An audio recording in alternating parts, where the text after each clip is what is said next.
चलिए दोस्तों, आज मैं आपको सुनाने जा रही हूँ एक बहुत ही प्यारी स्टोरी जिसका नाम है आखिर क्या रहस्य था 7 बजे का। यह स्टोरी सुनने के बाद ही आपको पता चलेगा कि आखिर रहस्य क्या था 7 बजे का। चलिए शुरू करते हैं। 7 बज गए क्या नीना बेटा? जी पापा, बस 5 मिनट ही हैं। आपकी चाय तैयार है। क्या हुआ, आप बार बार समय क्यों पूछ रहे हैं? वो कुछ नहीं बेटा, मुझे सुबह की सैर करनी होती है ना, तो मैं 7 बजे निकलना होता है। अच्छा मैं आता हूँ, तुम दरवाजा बंद कर लो।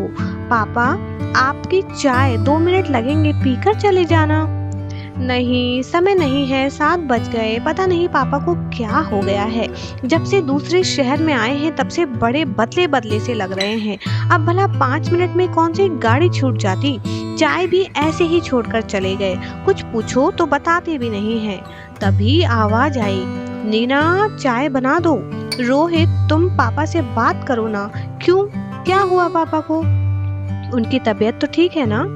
हाँ बाबा, तबीयत तो ठीक ही लगती है। आजकल बहुत बदले बदले नजर आते हैं। रोज सुबह तैयार हो जाते हैं, 7 बजे का इंतजार करते हैं और जैसे ही 7 बजते हैं वैसे ही उतावले हो जाते हैं सैर पर जाने को। अरे ये तो अच्छी बात है, पापा का मन लग रहा है यहाँ कम से कम। और समय का पाबंद होना तो अच्छी बात होती है, इसमें गलत क्या है? अरे मैंने कब कहा कि कुछ गलत है? मैं तो पूछ रही हूँ कि तुम पापा से बात करो। आजकल तुम ऑफिस में इतने बिजी रहते हो, हमें वक्त नहीं दे पाते, तो पापा को क्या वक्त दोगे? पर सच कहूँ, पापा को तुम्हारी जरूरत है। मम्मी के जाने के बाद जैसे उनकी दुनिया थम सी गई है। उदासी को उन्होंने अपना जीवन बना लिया। उन होठों की हंसी को आंसुओं में परिवर्तित होते देखा है मैंने।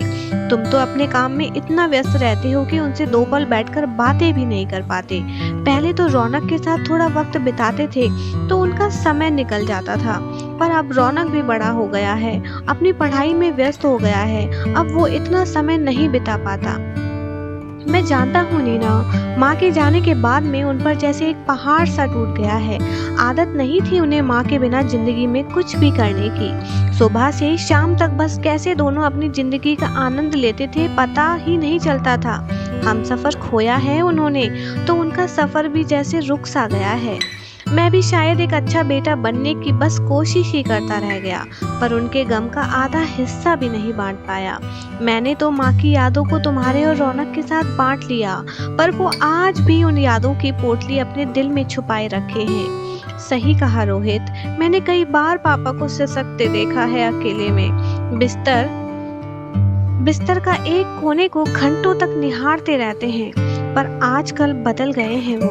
एक भीनी सी मुस्कुराहट उनके चेहरे की रौनक बढ़ाती है। मैं यह तो नहीं जानती कि वजह क्या है, पर आजकल उन्हें 7 बजे का बड़ा इंतजार रहता है। सुबह अपने आप को आईने में निहारते रहते हैं। कभी कभी तो उनका इत्र भी आप सूंघ सकते हो। कल मुझे बोल रहे थे मेरे फोन में गाने रिकॉर्ड कर दे ताकि खाली वक्त में मैं उन्हें सुन सकूं।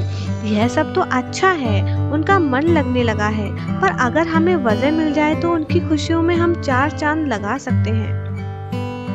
कल कब पापा 7 बजे निकलेंगे तो तुम उनका पीछा करना और देखना कि कहाँ जा रहे हैं। ठीक है, देखता हूँ। यह कहकर वो दोनों रोज के कार्यों में व्यस्त हो गए। अगली सुबह रोज की तरह पापा नीना को बोले, जल्दी चाय दो, 7 बज गए हैं। आज नीना भी उत्साहित थी। आखिर 7 बजे का रहस्य खुलने वाला था। जैसे ही पापा निकले, रोहित ने उनका पीछा किया। थोड़ी देर चलकर वो एक पकोड़े वाले की दुकान पर ठहरे, पकोड़े लिए और आगे चल दिए। फिर एक पार्क की तरफ रुख किया। पार्क में जाने से पहले अपने जेब से कंघा निकाला और बाल बनाने लगे। रोहित को बड़ा अजीब लगा। तभी पापा ने आवाज लगाई, सुमन जी, मैं यहाँ हूँ। लगभग पापा की उम्र की एक महिला उनकी तरफ बढ़ी चली आ रही थी। आप तो वक्त के बड़े पाबंद हैं। ये देखिए, मैं आपके लिए पकोड़े लेकर आया हूँ, बहुत स्वादिष्ट हैं, आपको अच्छे लगेंगे। ओ, तो माजरा समझ आ गया था 7 बजे का। पता नहीं क्या क्या ख्याल आ रहे थे मन में। किसी को मुंह दिखाने लायक नहीं छोड़ा पापा ने। माँ चली गई तो किसी और को माँ की जगह देने चले हैं। एक बार भी हमारी और अपनी इज्जत की परवाह नहीं की। आखिर इस उम्र में उन्हें क्या जरूरत है यह सब करने की? घर में क्या हम लोग उन्हें प्यार नहीं देते, सम्मान नहीं देते? ये सब उसने नीना को बताया जाकर। बहुत अच्छी सोच है तुम्हारी अपने पापा के लिए। क्या गलत कर रहे हैं वो? अगर किसी के साथ वक्त बिताने से उनकी तकलीफें कम होती हैं तो वो गलत है। इतने वक्त से आंखों में बस आंसू बहा रहे थे तो वो सही थे, परंतु आज किसी की वजह से उनके चेहरे पर थोड़ी सी मुस्कुराहट आई है तो वो गलत हो गए। थोड़ी खुशी वो खुद अपने आप तलाश करने लगे तो तुम्हें अपनी इज्जत नजर आ गई। अब तुम्हारे दिल को महसूस नहीं हुआ जब वो रातों को सिसक सिसक कर रोते रहते थे?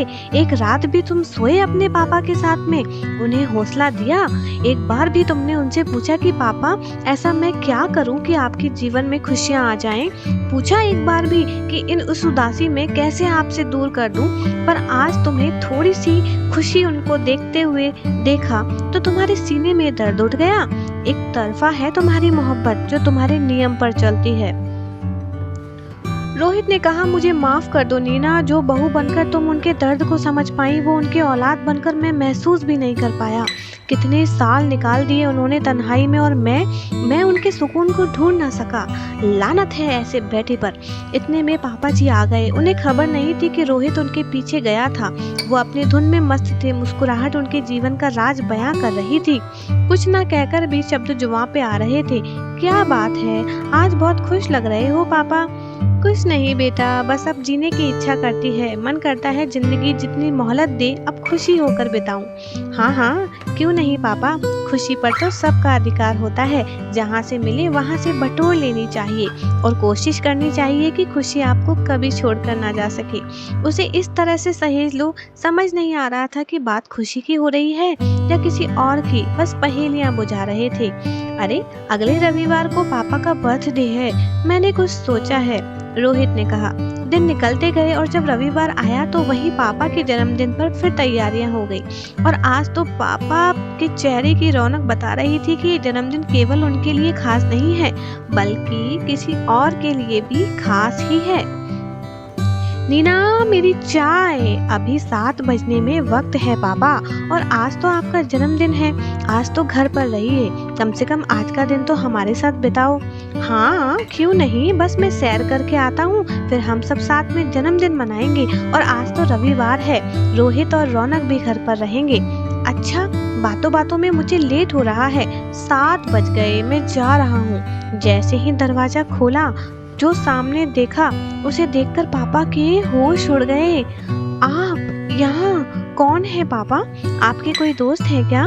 नहीं नहीं, वो कोई नहीं, मैं आता हूँ अभी। और नीना मन ही मन मुस्कुरा रही थी। आज जो खुशी पापा के चेहरे पर सबको नजर आने वाली थी, पापा ने कभी सपने में भी नहीं सोचा था। देखा तो दरवाजे पर सुमन जी थी। आज तो 7 घर पर ही बज गए थे, वो भी 7-7, और पीछे से पूरी पलटन थी। सबकी मिली जुली खिचड़ी आज पकने वाली थी। दरवाजे पर रोहित, रौनक और सुमन जी के बच्चे थे, जिन्हें देखकर पापा समझ नहीं पा रहे थे कि खुश होना चाहिए या सबकी नजरों में शर्मिंदगी। पापा, हमने सोचा आज आपके जन्मदिन पर आपके लिए जिंदगी भर की खुशियां दे देते हैं, और जो खुशी सुमन आंटी आपको दे सकती हैं वो और कोई नहीं दे सकता। पर यह सब कैसे तुम्हें पता चला?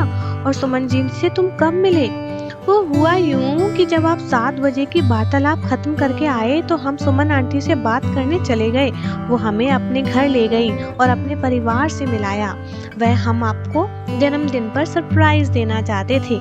मैं बहुत गलत था पापा, पता नहीं क्या क्या सोच रहा था आपके लिए, पर यह कभी नहीं सोचा कि एक हमसफर की जगह दुनिया के कोई रिश्ता नहीं ले सकता। वो एक हमसफर ही होता है जो हमसफर की जगह ले सकता है। माँ के जाने के बाद इतने सालों तक हम आपको तकलीफ में देखते रहे, पर आप जो महसूस कर रहे थे वो महसूस नहीं कर सकते थे। मैंने तो नीना और रौनक से अपना दर्द बांट लिया, पर आप कितने सालों तक ये दर्द छुपा कर रखे, ये कोई नहीं समझ सका। पर आपकी बहू ने आज वो कर दिखाया जो आपका बेटा नहीं कर पाया। बस आंखों में नीर अपनी जगह बना रहे थे। मैं कैसे अपने बच्चों का शुक्रिया करूं? अरे वो बाद में कर लेना, आज बहुत काम है। मंदिर जाकर शादी की तैयारियों में लगना है और कल कोर्ट जाना है आपकी शादी के लिए, हमेशा के लिए खुशियों का स्टैंप लगाने। तो इस तरह एक बेटे ने अपने पिता की जिंदगी को फिर से खुशहाल बना दिया था। मुझे पूरा विश्वास है दोस्तों कि आपको यह स्टोरी बहुत अच्छी लगी होगी। मैं सोनिया चेतन कानूनगो ऐसे ही नॉवेल्स और प्यारी प्यारी स्टोरीज आप सबके साथ शेयर करती रहूँगी। प्लीज़ मुझे बताइएगा कि आपको यह स्टोरी कैसी लगी और मेरे चैनल को सब्सक्राइब भी कर लीजिएगा।